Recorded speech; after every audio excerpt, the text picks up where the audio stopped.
Salut, j'espère que tu vas bien. Aujourd'hui, on va parler d'un truc ultra important sur le premier podcast de Motion Life Teach. Ce truc, c'est la présentation de tes travaux. Jingle.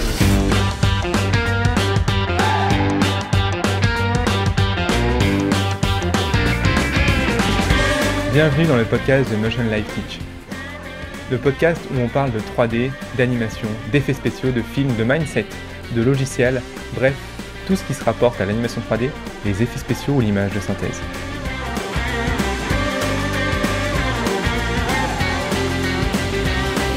Alors avant de démarrer, juste explication de ce nouveau concept de podcast. Motion Life Teach aujourd'hui, tu le sais, c'est une chaîne YouTube surtout. C'est un site de formation en images de synthèse et en 3D. Je me suis dit que faire un podcast, ce serait intéressant pour parler un petit peu des concepts de la 3D un petit peu à côté des logiciels. Donc comment ça se passe dans le métier, comment on peut mieux s'améliorer, comment on peut mieux travailler, etc. Finalement, en fait, un petit peu tout ce qui touche autour du métier de 3D. On pourra même pourquoi pas parler de cinéma, etc. Donc ça peut vraiment être intéressant. Ça va être des podcasts beaucoup plus longs que les vidéos, donc on va vraiment aller en profondeur dans les sujets. Donc si ça te plaît, n'hésite pas à me le dire. Mets-moi 5 étoiles sur iTunes si tu as envie d'en avoir plus. Et puis derrière, nous on démarre celui-ci. Alors le sujet de ce podcast, c'est quoi ? C'est comment bien présenter tes projets et en quoi c'est important de bien présenter tes projets. Alors je vais commencer en cassant un mythe, mais malheureusement aujourd'hui, ou heureusement ça dépend, mais le packaging est plus important que le packagé. Alors qu'est-ce que ça veut dire que le packaging est plus important que le packagé ? Ça veut dire en fait que le packaging, donc l'emballage, est plus important que l'emballé. Alors, petite digression aussi, tu vas voir que le podcast ça va vraiment être beaucoup plus cool que les vidéos. Donc c'est vraiment un petit peu comme si je te parle entre potes, qu'on est en conversation. Donc je vais peut-être un peu partir dans tous les sens, c'est pas grave. L'idée c'est que ce soit un peu plus cool que les vidéos qui sont écrites et hyper scriptées finalement sur YouTube. Donc pourquoi le packaging est plus important que le packagé ? En fait, les gens aujourd'hui s'arrêtent souvent sur la première impression. Donc c'est pour ça que la manière dont tu présentes tes travaux, d'accord, la manière dont tu les emballes, même si ça ne veut pas dire grand chose ici parce qu'on est en digital, mais c'est le même principe, elle est vraiment primordiale pour ton futur métier, la vente à tes clients ou que sais-je. Donc la manière dont tu vas présenter tes vidéos, la manière dont tu vas présenter tes animations, ta modée, ce que tu veux, elle va vraiment devoir être parfaite. À la limite, elle va devoir être de meilleure qualité que ton travail. Je m'explique.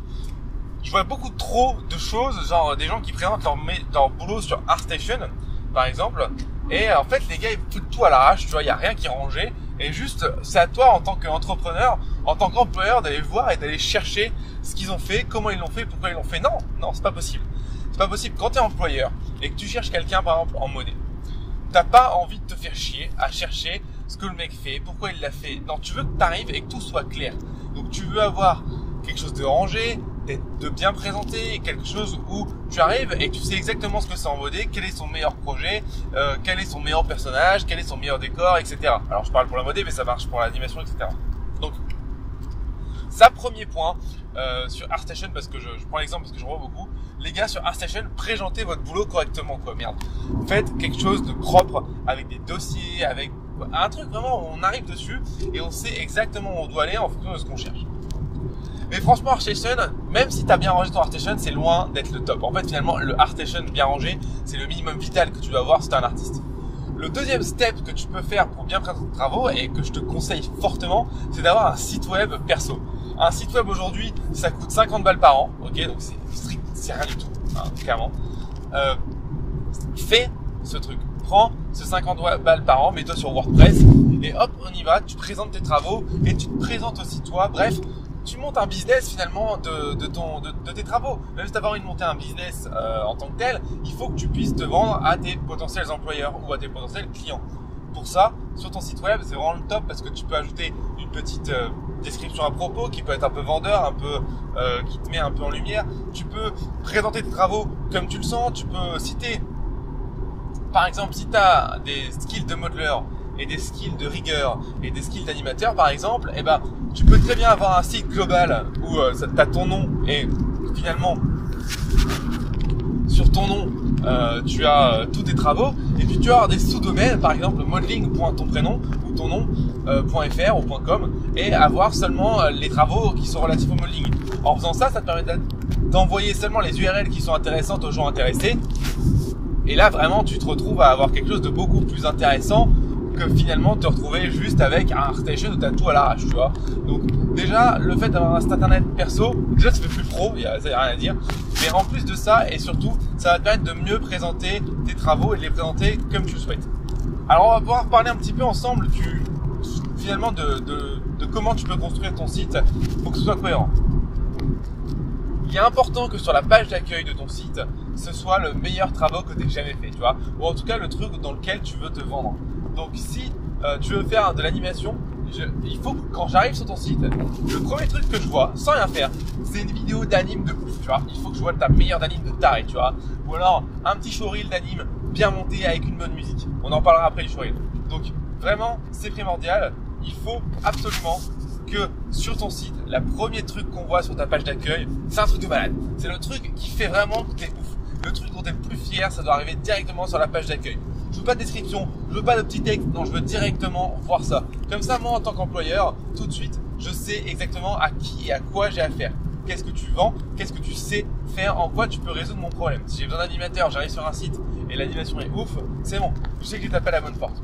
Le deuxième point important sur la page d'accueil, c'est que tout de suite, je dois savoir comment je peux te contacter facilement. Donc, je dois rapidement voir un email, un numéro de téléphone ou que sais-je, pour que je puisse t'envoyer un truc si tu me plais, si tu te conviens. Je dois pas chercher pendant 5 minutes la page contact, ça marche pas, tu vois. Donc, ou la page contact est visible, ou alors directement sur la page d'accueil, en dessous, au-dessus, à côté de ton truc de ouf, donc de ton travail dont tu es vraiment fier, tu mets un numéro de téléphone, tu mets une adresse email. Ça, c'est primordial. Le deuxième point sur ton site, c'est une fois qu'on a vu ça, qu'est-ce que tu peux mettre en dessous? Pour aller un peu plus loin, et tu vas pouvoir présenter tes différents travaux dans une catégorie travaux, sans doute. Pareil là, c'est un petit peu comme ton showreel finalement, ça, genre j'y reviendrai, mais si tu suis un petit peu la chaîne, t'as vu que j'en ai déjà parlé. Dans tes travaux, il faut pas que tu aies envie de mettre tous tes travaux. Ça c'est vraiment la catastrophe totale. Ce qu'il faut que tu fasses, c'est seulement que tu mettes tes meilleurs travaux, ce dont tu es le plus fier, d'accord?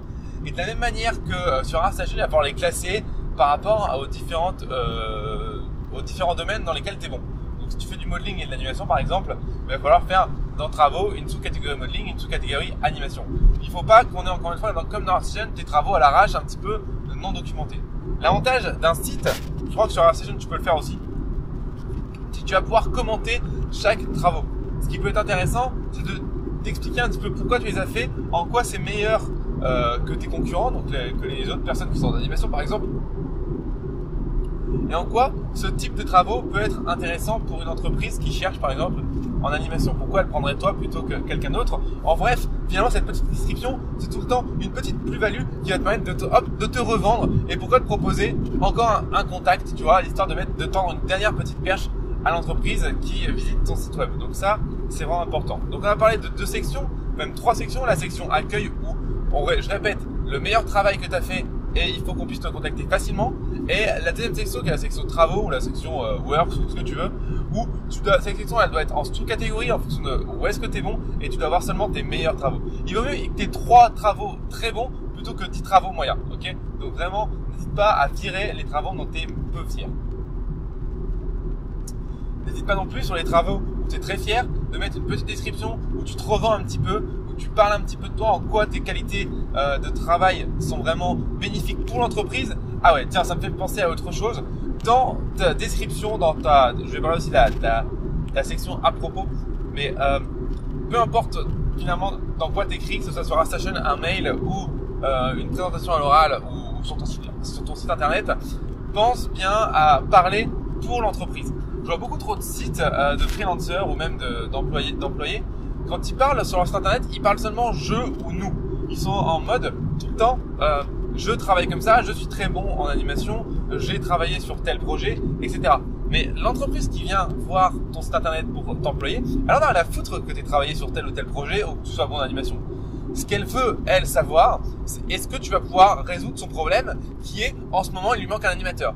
Donc plutôt que de dire par exemple dans ta description d'un projet ou dans ta page à propos, on va en reparler, je suis un très bon animateur et je travaille très vite par exemple, je suis efficace.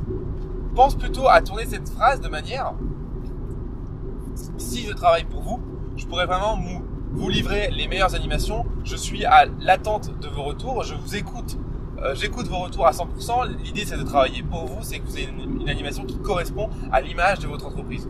Et tu vois que tout de suite là c'est différent, pourtant finalement t'as pas changé tant que ça, t'as tout le temps dit que t'étais un bon animateur, mais le premier t'as dit que t'étais un bon animateur, le deuxième t'as dit que t'étais un bon animateur pour l'entreprise. Et ça c'est différent parce que l'entreprise elle cherche une solution à son problème. Donc quand tu te présentes en tant que bon animateur pour l'entreprise, bah tout de suite tu tapes à l'œil dans l'entreprise puisque là elle comprend que vous parlez la même langue. Tu veux résoudre un de ces problèmes. Et je vois beaucoup trop de personnes qui ne font pas ça. Donc si tu as l'occasion de le faire, fais-le sur ta description, sur les petits paragraphes avec tes vidéos et tes travaux, ou même sur ta page à propos, parle vraiment pour l'entreprise. Et c'est vraiment de mettre ton client, donc ton client qui est ton employeur finalement, parce que tu sois employé ou que tu sois freelance, que tu sois même entrepreneur, le problème est tout le temps le même. C'est tes clients. Alors les gens comprennent pas ça quand ils sont employés, mais si, quand tu es employé, tu as un seul client, c'est ton patron. D'accord? C'est celui qui te paye. Donc, il faut tout le temps que tu mettes ton client, donc si tu as employé ton patron, au centre de ta discussion.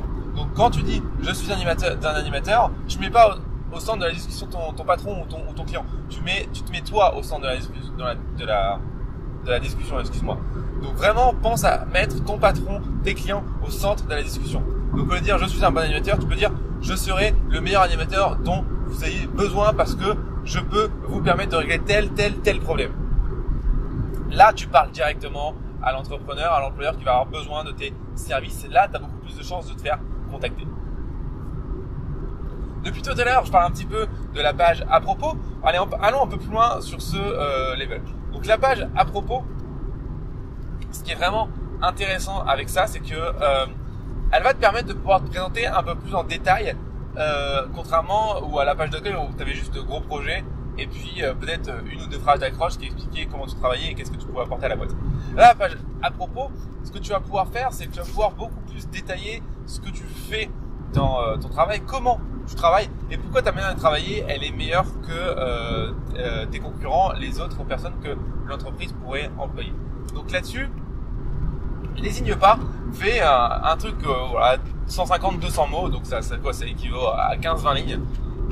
Et sur ces 15-20 lignes, vraiment, essaie de résoudre le problème de l'entreprise. Donc, tu mets l'entreprise au cœur de la discussion et tu expliques en quoi tu vas résoudre leur problème en plusieurs points. Donc, ça peut être ta manière de travailler, ça peut être ton comportement, ça peut être ton mindset, ça peut être ton efficacité de travail, ta rapidité de travail.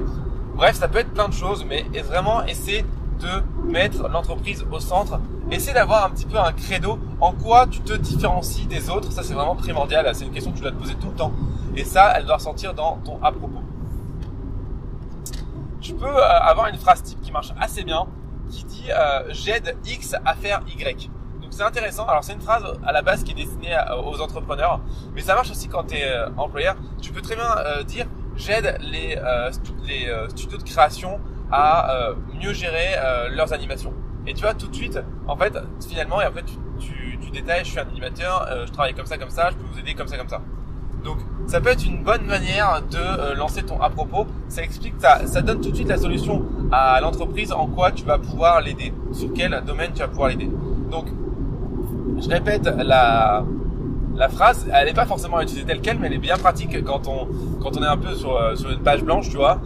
J'aide X à faire Y. Donc, j'aide tel type d'entreprise, d'accord, ou tel type de projet, ou tel type de finalement ce que tu veux pour les gens pour qui tu as envie de travailler. Donc j'aide tel type de projet, tel type d'entreprise à faire tel type de choses. Donc là, à faire tel type de choses, à faire de meilleures animations, à proposer des projets mieux animés, à proposer des projets mieux rendus, à avoir une plus-value un peu plus importante au niveau du rendu par exemple, à avoir une meilleure modélisation, à avoir des personnages mieux designés et créés plus rapidement. Bref, ce que tu veux en fait, sur quoi tu es bon, dans quoi tu te vends. Donc, n'hésite pas à te servir de cette phrase. C'est pas obligé de l'écrire telle quelle, mais tu peux t'en servir déjà pour te poser la question, ok, comment je peux tourner mon discours dans le sens de l'entreprise et non pas dans mon sens à moi.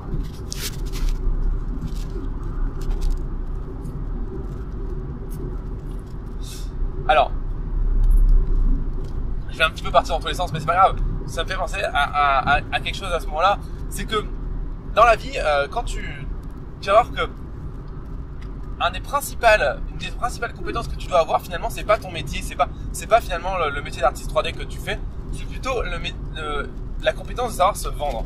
Alors évidemment, ta compétence d'artiste 3D, elle est primordiale parce que sinon tu pourrais pas travailler et tu as plutôt intérêt de bon dans ce que tu fais parce qu'il y a beaucoup de gens. Mais si tu n'arrives pas à te vendre, tu vas vraiment galérer à trouver du boulot. Il faut vraiment que tu travailles la compétence de vendeur. C'est pas une compétence qui est facile à apprendre et c'est pas du tout non plus une compétence qui est innée et qu'on apprend à l'école. Donc vraiment que tu travailles cette compétence-là sur toi, sur ton temps libre en fait. Finalement, quand je parle de formation, le fait de se former seul en continu, ça en fait partie finalement, de se former à mieux se vendre. C'est primordial parce que sans ça, tu vas galérer. Alors, aujourd'hui je suis sympa, j'ai envie de te donner quelques petits tips pour que tu puisses mieux te vendre à un employeur ou à un client. Donc ce que je dis ici sur la présentation de tes travaux, c'est valable aussi si tu es freelance, évidemment. Alors tu auras peut-être 2-3 tournures à changer puisque évidemment selon les cas tu vas te présenter et te positionner sur différents marchés et tu vas travailler avec différentes boîtes. Mais que tu sois freelance finalement ou que tu cherches un boulot en tant qu'employé, c'est globalement la même chose. Donc pour mieux te vendre déjà, je vais commencer à l'écrit. Donc c'est la règle que j'ai dit tout à l'heure. Mets toujours l'interlocuteur, donc le client, ton employeur, qui c'est, à qui tu parles, en premier dans la discussion, dans l'écriture. D'accord, c'est primordial. La deuxième chose que tu peux faire, c'est n'aie pas peur finalement de te vendre en fait. La plupart des gens, ils ont un peu peur et ils disent oui, si vous êtes intéressé, n'hésitez pas à me contacter. Non, si vous êtes intéressé, n'hésitez pas à me contacter. Non, c'est nul à chier comme phrase. Ça fait un peu petit puceau qui sait pas parler. Ça fait un peu vraiment si t'as 30 minutes dans ta journée ultra bondée, pense à m'appeler. C'est pas du tout impactant. Dans tes phrases, il faut vraiment que tu sois impactant et que tu donnes envie à la personne de le faire, quoi. Donc, mets un appel à l'action. Et l'appel à l'action, c'est pas si t'as le temps, appelle-moi. D'accord? C'est plutôt si vous voulez avoir de meilleures animations, contactez-moi maintenant. Maintenant, pourquoi? Parce que tu leur dis de le faire maintenant. Comme ça, ils se posent même pas la question, je le ferai plus tard. Ok? Donc, t'es direct, t'es franc. Je leur dis pas s'il te plaît machin. Non, c'est si vous voulez changer vos animations, si t'es animateur par exemple, si vous voulez gagner du temps à ce niveau-là, contactez-moi maintenant et discutons-en. Ou alors, rencontre-nous. Bref, trouve une solution. Toujours terminer tes phrases, tes paragraphes de description. Donc, tu sais, comme je t'ai expliqué, sur tes travaux, tu as des petits paragraphes de description. Termine vraiment tout le temps par un appel à l'action. L'appel à l'action, ça se traduit par une action concrète. Qu'est-ce que doit faire la personne qui est sur ton site internet concrètement, ou ton interlocuteur, ça marche aussi à l'oral. Donc, qu'est-ce qu'il doit faire concrètement et simplement? Il faut absolument que cette action elle soit ultra simple. Et il faut un indice temporel. Donc, quand est-ce qu'il doit faire cette action? Donc, c'est pour ça. Donc, contactez-moi maintenant. Comment je te contacte? En m'envoyant un email. Donc, un bon appel à l'action, ce serait si vous voulez avoir des personnages mieux designés et créés plus rapidement en 3D, envoyez-moi un email à mon email.com. Je vous répondrai au plus vite, on pourra en discuter. Là, tu vois, les gars vont certainement t'auras beaucoup plus de chance qu'ils t'envoient un email que oui, si vous êtes intéressé, n'hésitez pas à m'envoyer un email. Ou n'hésitez pas à me contacter. C'est encore pire me contacter parce que tu dis pas comment me contacter. Tu vois? Donc, je répète sur l'appel à l'action les 3 points primordiaux. Le premier point, c'est tu dois leur dire concrètement l'action qu'ils doivent effectuer. Donc, le deuxième point, c'est que cette action, elle soit ultra simple. Et le troisième point, c'est que cette action, elle soit définie dans le temps. Donc, quand est-ce qu'ils doivent le faire? Et donc, souvent, c'est maintenant. Alors, si t'es à l'oral, je leur dis, tu dis voilà, demain matin, tu m'envoies un email à 9h et on en parle, tu vois. Ou je t'envoie un email et on voit. Bref, essaie toujours de finir tes conversations, même en fait finalement dans la vie de tous les jours, sur un appel à l'action si tu veux décrocher un contrat. Donc, par exemple, t'es en entretien d'embauche et à la fin, souvent l'entretien d'embauche il se finit par on vous rappellera. Mais ça c'est de la merde parce qu'on vous rappellera, ok t'as l'action, mais c'est pas défini dans le temps. Alors toi, ce que tu peux faire en tant que employé ou en tant que futur employé, tu peux dire très bien, si j'ai pas de nouvelles de vous, je vous envoie un email la semaine prochaine, lundi matin. Et là, tout de suite, tu prends les choses en main, tu vois. Et là, alors déjà, la personne, elle en a pas l'impression que t'en as rien à foutre. Ça, c'est un autre point où je vais t'en parler aussi. Et au-delà de ça, toi, ça te permet d'être à jour et de savoir ce qu'ils en pensent et de pouvoir suivre, tu vois. Et puis même, quand t'es employeur et que t'as un employé ou un futur employé qui est un peu pitbull comme ça, qui n'hésite pas à vouloir demander, à savoir plus, à foncer dedans, bref, à vraiment finalement montrer qu'il est motivé, quoi.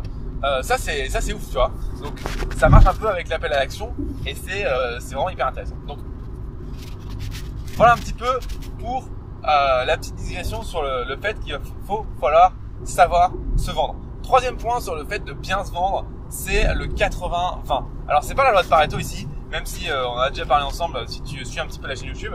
Le 80-20 ici, c'est en fait c'est ton temps de parole. Alors ça s'applique beaucoup plus à l'oral qu'à l'écrit. Mais quand tu fais un entretien avec quelqu'un, ou même finalement quand tu discutes avec un gars qui pourrait potentiellement être intéressé par tes services et ce que tu fais, essaie d'appliquer la règle 80-20. Alors je te dis ça et je suis le premier à pas le faire, hein, donc c'est parce que je le dis que je le fais. Moi aussi je travaille là-dessus aussi, donc je te rassure. Mais donc personne n'est parfait, mais essaie d'avoir en tête quand même. Vraiment, 80-20, c'est dire quoi? Ça veut dire que 80% du temps de la conversation, ça doit être ton interlocuteur qui parle. Parce que simplement, finalement, en fait, toi t'es là pour résoudre un problème, donc il faut absolument que t'écoutes ton interlocuteur pour pouvoir résoudre son problème, d'accord?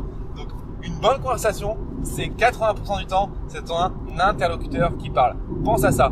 Et il y a un truc que je vois souvent en entretien avec moi, donc quand j'entretiens des personnes qui venaient bosser dans la boîte, ou alors même quand je vois d'autres entretiens, c'est que la personne qui va être employée, celle qui est en entretien, souvent il y a des personnes qui sont un peu plus à l'aise que les autres. Alors je dis pas que c'est mal d'être à l'aise, au contraire c'est très bien même. Mais ces personnes elles sont à l'aise et elles sont tellement à l'aise qu'elles vont se permettre de couper la personne en face en reprenant la conversation en main et en parlant d'eux-mêmes.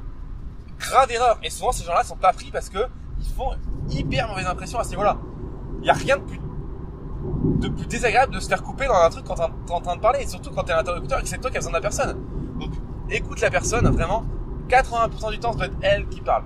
Et si tu veux réenchérir sur un truc, réenchéris tout le temps en fonction de cette personne-là, en fonction de leur entreprise, comment tu peux les aider eux-mêmes. Évite de parler que de toi, ça ne sert à rien.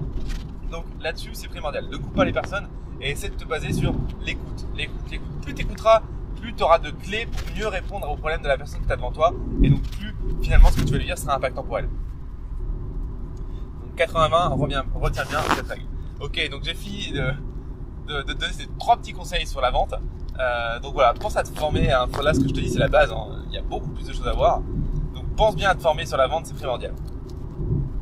Ça va te permettre vraiment de décrocher des meilleurs jobs, d'être mieux payé, de pouvoir négocier. Tiens d'ailleurs la négociation j'en reviens après. Alors donc là on a vu un petit peu le site internet, donc là c'est top.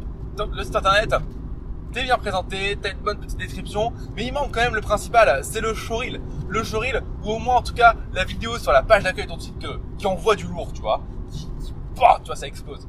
Comment on fait une telle vidéo? Alors déjà, premier élément, un petit peu comme sur ton site web, il faut absolument que cette vidéo ne contienne que le meilleur du meilleur. C'est primordial. Tout ce qui est moyen haut, ça dégage, d'accord? Il faut, et puis tout ce qui est mauvais aussi évidemment, hein. Je veux une vidéo très courte, entre 45 secondes, 1 minute 30 maximum, avec les travaux dont tu es le plus fier, des trucs de taré. Et s'il faut, tu les fais juste pour cette vidéo, d'accord?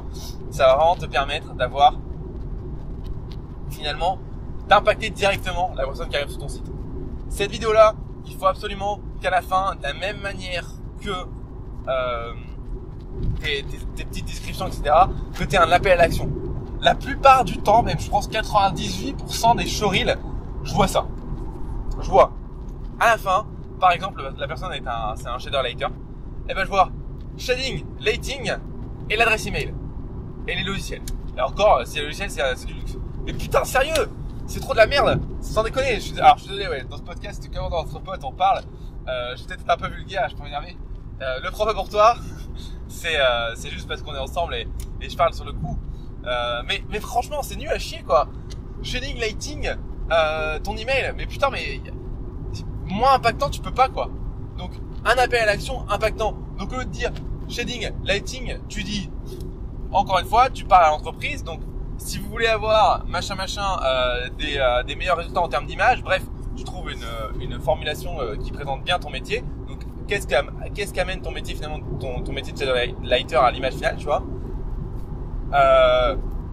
Envoyez-moi un email maintenant, tu vois, et tu mets ton email. Ça c'est quand même plus impactant que shadow lighter et ton email, tu vois. Juste essaie de présenter un peu plus, tu vois, d'impacter un peu plus. Pareil, c'est vrai que je le dis, je disais que c'est un luxe, mais non, en fait c'est juste la base. Tu mets tout le temps les logiciels sur lesquels tu bosses. Ça c'est primordial. Je vois beaucoup de gens, ils mettent juste shadow lighter et hop, c'est ton YOLO, on sait pas sur quoi ils bossent. Non. Tu mets donc un appel à l'action et tu mets au moins les logos des logiciels sur lesquels tu sais travailler.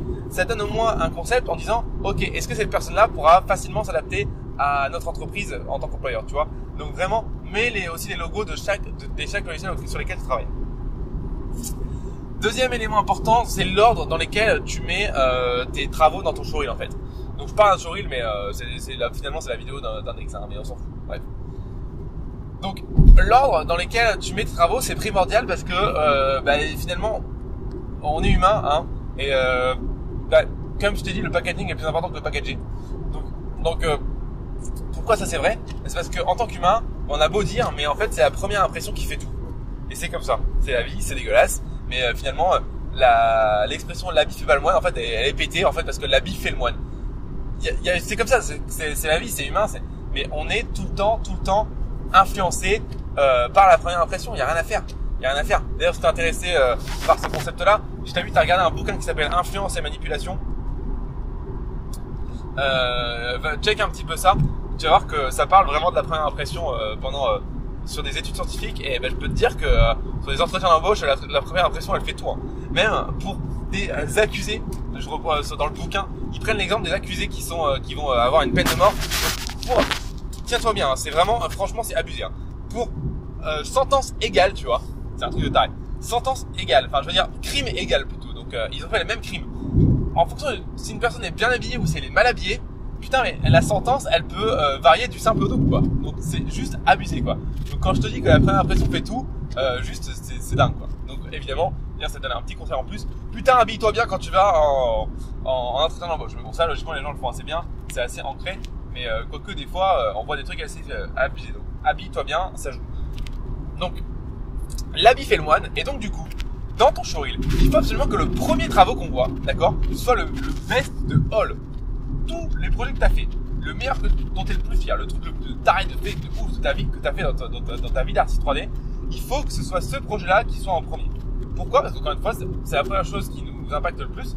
Donc, le premier travail dans ton showreel, ça doit être le truc dont tu es le plus fier. Ok? Donc, pas compliqué. Le premier truc dans ton showreel, en termes de montage, c'est le truc où tu es le plus fier. Ensuite, dans ton montage, ce que tu vas faire, c'est que tu vas continuer finalement avec les travaux les moins bons. Donc, enfin les moins bons, encore une fois, c'est les moins bons des meilleurs. Rappelle-toi, donc qu'on soit clair, c'est les moins bons, juste tu les mets pas, mais les moins bons des meilleurs, tu vas les mettre au milieu, d'accord? Donc, le premier, ultra bon, c'est le meilleur du meilleur. Après, au milieu, c'est le moins bon, pas terrible, enfin pas terrible des meilleurs. Et à la fin, tu finis par le deuxième meilleur dont tu es le plus fier. Pourquoi? Parce que la deuxième chose dont le cerveau se souvient le plus, la première chose, c'est la première impression. Et la deuxième chose, c'est la dernière impression, puisque finalement, c'est le plus proche de toi. Donc, je suis en entretien, même je regarde un showreel ou je regarde que sais-je, je vais retenir les deux choses suivantes. Je vais retenir en deuxième la dernière chose que j'ai vue. Et la première chose que je vais retenir, ce qui m'a le plus impacté, c'est la première chose que j'ai vue. Donc c'est pour ça qu'il faut que tu apportes un soin particulier au premier travail et au dernier travail que tu montres dans ton showreel.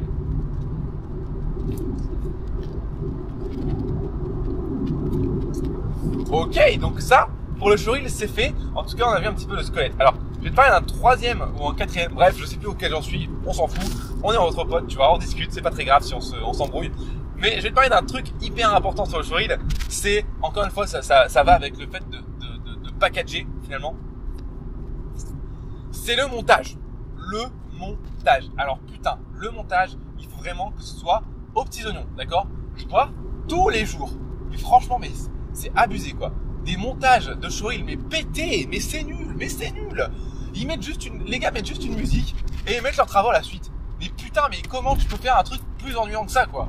Bah attends, à la limite tu mets pas de musique, alors là c'est la catastrophe, quoi. Donc les gars, un showreel c'est pas ça. Un showreel c'est pas juste je mets une musique YOLO, je mets juste mes travaux dessus, monter à l'arrache et c'est terminé. Ça ne marche pas comme ça. Un vrai showreel, un bon showreel, un showreel qui impacte, c'est un showreel où tout est monté sur la musique, d'accord? Tout ton showreel vient vraiment se sculpter sur la musique, ok? Tu dois vraiment avoir quelque chose de ouf. Et moi, ce que j'aime encore mieux sur les bons montages, c'est rajouter du montage son. Alors là, putain, ça commence vraiment à claquer. T'as du montage, un montage dynamique sur une musique dynamique, un truc où on s'emmerde pas. Parce que pitié, les montages où on s'emmerde, il y a un de pire. Donc un montage dynamique sur une musique dynamique, calé sur la musique, avec dessus un montage son quand il y a des trucs qui bougent, des machins, des trucs. Là tout de suite on est dedans, tu vois. Là tout de suite notre esprit va gronder pas. Finalement en fait quand tu montres ton showreel à quelqu'un qui s'y connaît rien et qui est même pas intéressé, si la personne détourne le regard comme si elle n'est pas intéressée, c'est-à-dire que ton showreel n'est pas assez bien monté. Ça veut dire qu'il est pas assez impactant. Donc peut-être qu'il est trop long, c'est possible aussi. Donc vraiment, j'insiste, ton montage doit vraiment être aux petits oignons, quoi. C'est pas possible autrement. Donc un montage ultra dynamique, parce que les montages chiants c'est juste pas possible, et basé sur la musique. Autre chose aussi que je veux te faire en présentation de tes projets, sur tes travaux, n'hésite pas à mettre des petits textes qui décrivent tes projets. Par exemple, tu as fait du modeling sur tel projet, bah ça peut être intéressant d'avoir le nombre de vertex ou avoir peut-être la vidéo qui explique comment t'as modélisé en mode speed modé, tu vois, speed skull, ça peut être intéressant. Tu vois, il y a plein de manières dynamiques de présenter ton travail. Donc avec des infos, évidemment les logiciels sur lesquels tu travailles, tu peux aussi mettre une place avec le maillage, etc. Donc ça, c'est vraiment important. La manière dont tu présentes ton boulot, essaie vraiment qu'on sente le process de création. Donc ça va être un autre point aussi dans ton showreel et dans tes travaux en général. Ça, c'est pas forcément que le showreel. Essaie de montrer un peu le process de création. Ça rassure la boîte. Ça rassure la boîte dans le sens tu sais comment ça marche en fait. Donc par exemple, ce qui peut être intéressant, moi j'avais vu un truc comme ça, un showreel hyper cool d'un mec qui faisait de la modé. Et en fait, ce qui était cool, c'est que c'était pas juste en mode comme tous les showreels de modé à la con, genre t'as le truc rendu, t'as le maillage terminé, tu vois. Lui, il avait vraiment fait un truc où on démarrait de l'objet en ultra low poly et puis on voyait rajouter des détails au fur et à mesure, tu vois. Ça se faisait en 15 secondes, tu vois. C'était ultra dynamique et ça montrait que le mec il savait de quoi il parlait, tu vois. Il savait de quoi il modélisait, tu vois. C'est tout de suite beaucoup plus impactant et beaucoup plus rassurant pour l'employeur. Donc voilà, essaie d'avoir ça. Pareil pour l'anime, tu vois. Tu peux très bien l'anime commencer par tes key poses et puis hop derrière, tac, tu rajoutes l'animation terminée. Alors fais gaffe aux key poses parce que les key poses c'est souvent assez statique et assez chiant à regarder. Donc si tu le fais-le bien. Peut-être fais-le avec 2 écrans, un split screen avec ton anime terminé et ton anime qui pose, tu vois. Comme ça montre le process et sans pourtant que ce soit chiant parce que tu as l'anime final à côté. Donc ouais, montrer ton process de travail, ton process de réflexion, ça peut être un très très bon moyen de dynamiser ton showreel et de rassurer aussi ton employeur. Donc bref, ça marche pour le rendu, ça marche partout, hein. Donc voilà un petit peu pour le showreel. Alors tu vois, pas mal de points qu'on a vu aujourd'hui pour ta présentation finalement et ton packaging. Donc tu vois à quel point le packaging est primordial, hein. Je le dirai jamais assez, le packaging est presque plus important que le packaging. D'ailleurs, je vais te dire un truc à quel point c'est ouf. Steve Jobs, qui est quand même un des entrepreneurs les plus reconnus du monde, et les gars, ils ont quand même défoncé le marché du téléphone, hein. Donc le mec c'est pas rien, tu vois. Le mec prenait plus de 6 mois à 1 an juste pour designer la boîte en carton qui allait contenir l'iPhone, tu vois. Donc pour te dire à quel point une entreprise aujourd'hui qui fait des milliards, elle a accordé de l'importance à comment était emballé son téléphone, tu vois. Steve Jobs il disait que quand on ouvre l'iPhone, tu vois, ça doit être une expérience, tu vois. C'est un peu comme si tu vas dans un parc d'attractions, tu vois. Tu ouvres ton iPhone, c'est un truc dont tu te souviens, tu vois. C'est presque à la limite. J'ai envie de dire, c'est comme ta lune de miel. Non, je déconne pas à ce point-là, mais tu vois, c'est ça. C'est le mec ouvre son iPhone, putain, c'est bandant, tu vois. C'est bandant. Encore une fois, excuse-moi pour le vocabulaire, mais tu vois, c'est ouf. Et ben ça, c'est quand la personne va sur ton site internet, quand la personne va voir ton ArtStation, si t'as pas de site internet, encore une fois, je te le déconseille, mais pourquoi pas. Quand la personne va sur ton showreel, c'est pareil, tu vois, ça doit être une expérience. Elle doit avoir passé un bon moment, tu vois. À la fin, elle doit être contente, tu vois. Ben, c'est pareil, tu vois, c'est exactement la même chose. D'ailleurs, si tu t'intéresses un peu à tout ce qui est présentation, marketing, alors là c'est plus si t'es plutôt à ton compte, mais ça peut être aussi intéressant si tu te présentes en tant qu'employé. Je t'invite à lire la biographie de Steve Jobs parce qu'il il y a plein de pépites là-dessus. Vraiment, il y a des trucs de taré dedans, notamment à ce niveau-là sur le packaging, mais plein d'autres trucs sur même la motivation, etc. Donc, je t'invite à la lire. Ça va te permettre, je pense, d'apprendre pas mal de choses. Bref, donc je pense, je vais terminer le podcast là-dessus. Donc, tu vois, je t'ai donné plein de trucs sur comment bien présenter son boulot. Donc, franchement, fais le travail de bien présenter son travail. Je sais que c'est long de bien présenter son boulot, c'est chiant parce que tu t'es cassé le cul à faire ton boulot et maintenant en plus il faut te casser le cul à bien le présenter et souvent c'est aussi long voire plus long que bien présenter que le faire. Donc, mais je sais que c'est long et c'est chiant, mais putain fais-le, ça va tellement changer ta vie, ok? Tellement changer ta vie. Donc, je pourrais encore dire plein de choses et je pense que je vais refaire un podcast sur les autres parties de la présentation, notamment au niveau des secteurs d'activité, etc. Mais là, on est déjà à plus de 35 minutes, donc je vais m'arrêter là. Je te remercie déjà d'avoir suivi ce podcast jusqu'au bout. Putain, c'est dingue. 35 minutes avec moi, c'est cool. Alors dis-moi dans les commentaires de ce podcast, si t'es sur iTunes ou sur n'importe quelle autre plateforme de podcast, si t'aimes justement ce nouveau format. Je pense que je vais en faire un peu plus. Ça me permet moi de pouvoir en faire dans la bagnole comme ça. Donc ça me permet de gagner du temps et toi ça t'apporte beaucoup de valeur, je pense. Donc dis-moi si ça te plaît. Dis-moi quoi tu voudrais que je parle dans le podcast. T'as des questions que tu voudrais que j'aborde un peu plus de manière un peu plus profonde que dans les vidéos YouTube ou dans les vidéos sur le site de teach.motion-life.com. Donc essaie de mets-moi un petit commentaire pour voir de quoi on pourra parler la prochaine fois. Mets-moi 5 étoiles parce que tu sais ce qui se passe quand tu mets 5 étoiles à un podcast, ça les fait monter dans la plateforme iTunes. Et ça c'est cool parce que plus on monte dans la plateforme iTunes, plus il y a de gens qui nous découvrent et plus il y a de gens qui nous donnent des sujets et plus le podcast devient intéressant, tu vois. Plus on est de gens sur la plateforme Motion Life Teach, plus il y a des gens qui nous suivent et plus on essaie de changer un petit peu ce mode de pensée et ce mode d'apprentissage sur ce métier. Tu sais que le mode d'apprentissage sur ce métier était complètement arriéré. Aujourd'hui on pense qu'il faut absolument faire une école et que sans tout seul tu peux pas t'en sortir. Essayons de changer ça, ok? Et ça, pour ça, il faut que tu mettes 5 étoiles sur le podcast parce que sans ça, tu vois, ça marche pas, tu vois. Et tu vois, d'ailleurs, je suis en train de faire le même business que je t'ai expliqué, tu vois, je suis en train de me vendre à toi. Mais tu vois, comment je me vends, comment je vends ce podcast, tu vois, je le vends pour toi, tu vois, parce que je sais que la personne la plus intéressée, c'est toi. Donc, mets 5 étoiles sur ce podcast pour toi, pour que tu puisses, excuse-moi, j'ai tapé les mains, ça a dû t'exploser les oreilles, excuse-moi. Mais mets 5 étoiles sur ce podcast pour toi. Ça va te permettre de nous faire ranker, de faire découvrir ce podcast à tout le monde et d'avoir des meilleurs sujets, d'avoir des trucs plus intéressants.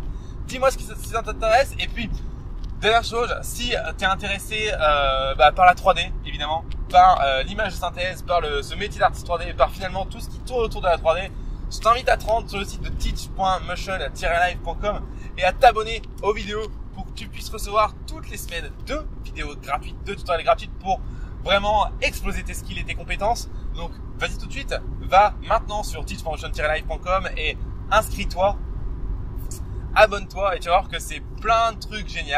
Tu peux télécharger les scènes, tu vas pouvoir recevoir les scènes à chaque fois et les tutoriels chaque semaine. Enfin bref, c'est dingue, c'est gratos. Donc pourquoi tu le fais pas? Je te pose la question. Donc va tout de suite sur teach.motion-live.com, abonne-toi et puis moi je te dis à la prochaine. Merci beaucoup d'avoir suivi ce podcast jusqu'au bout et ciao, merci.